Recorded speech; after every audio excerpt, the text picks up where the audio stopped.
Perkenalkan, nama saya Hanifah, NIM 3519012 dari kelompok 5. Pengertian bimbingan karir atau jabatan vocational guidance. Pengertian bimbingan karir menurut para ahli. Menurut Winkel, konseling karir adalah bimbingan dalam mempersiapkan diri menghadapi dunia kerja, dalam memilih lapangan kerja atau jabatan atau profesi tertentu, serta membekali diri supaya siap memangku jabatan itu, dan dalam menyelesaikan diri dengan berbagai tuntutan dari lapangan pekerjaan yang dimasuki. Menurut National Vocational Guidance Association (NVGA), bimbingan konselor karir diartikan sebagai proses membantu dalam memilih pekerjaan, mempersiapkan memasuki, dan memperoleh kemajuan di dalamnya. Menurut Rohman Natawijaja, bimbingan konseling karir adalah suatu proses membuat seseorang untuk mengerti dan menerima gambaran tentang diri pribadinya dan gambaran tentang dunia kerja di luar dirinya, mempertemukan gambaran diri tersebut dengan dunia. Dapat disimpulkan, pengertian bimbingan karir atau jabatan merupakan salah satu jenis bimbingan yang berusaha membantu siswa dalam memecahkan masalah karir untuk memperoleh penyesuaian diri yang sebaik-baiknya.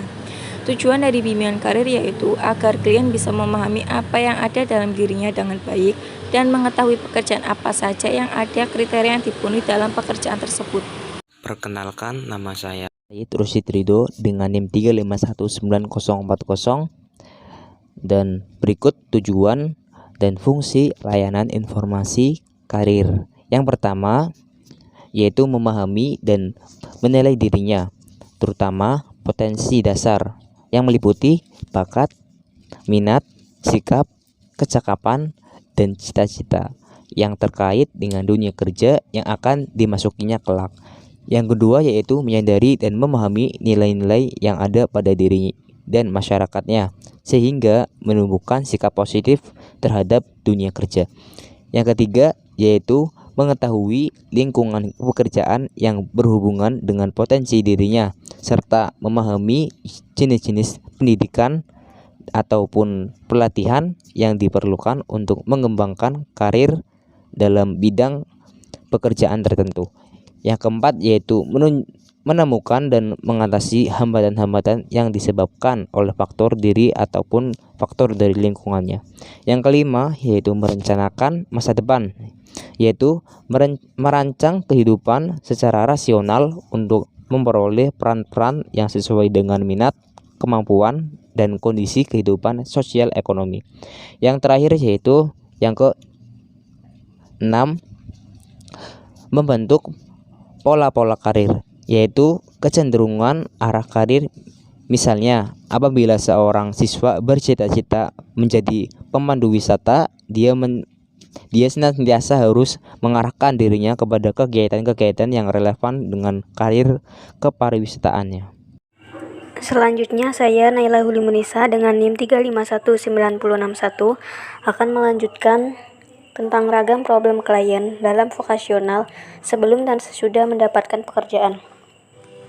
Pada era globalisasi ini, semakin banyak peluang dan tantangan untuk pemilihan dan penentuan karir.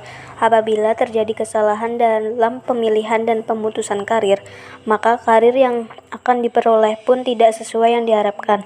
Oleh karena itu, bimbingan dan konseling yang terkait dengan layanan informasi karir perlu digiatkan kembali mengingat peluang dan tantangan yang akan dihadapi peserta didik nantinya, dan supaya peserta didik juga memperoleh pemahaman karir serta penentuan alternatif pilihan karir yang tepat.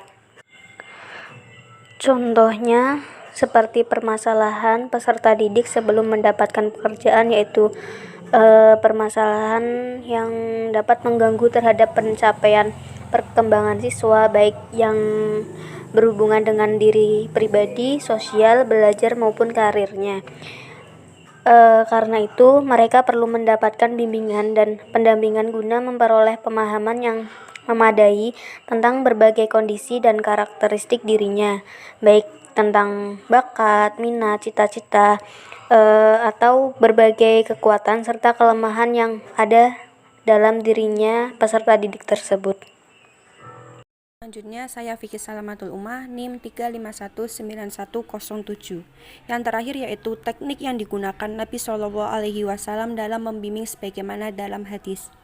Sifat-sifat mulia dan agung yang dicontohkan Rasulullah dalam memberi layanan dan penasihatan kepada klien melebihi dari sifat dan sikap yang dituntut dari seorang konselor profesional seperti yang dirumuskan oleh Persatuan Bimbingan Jabatan Nasional atau National Vocational Guidance Association, yaitu interest terhadap orang, reaksi, memiliki emosi yang stabil dan objektif, sungguh-sungguh, respek terhadap orang lain dan dapat dipercaya.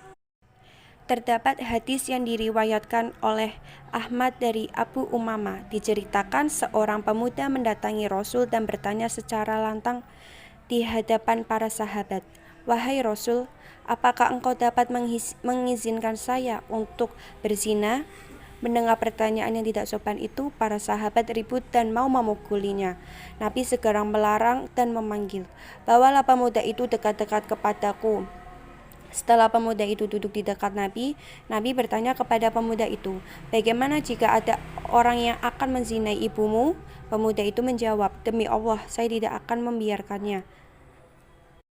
"Bagaimana terhadap anak perempuanmu?" Pemuda itu menjawab, "Tidak juga, ya Rasul.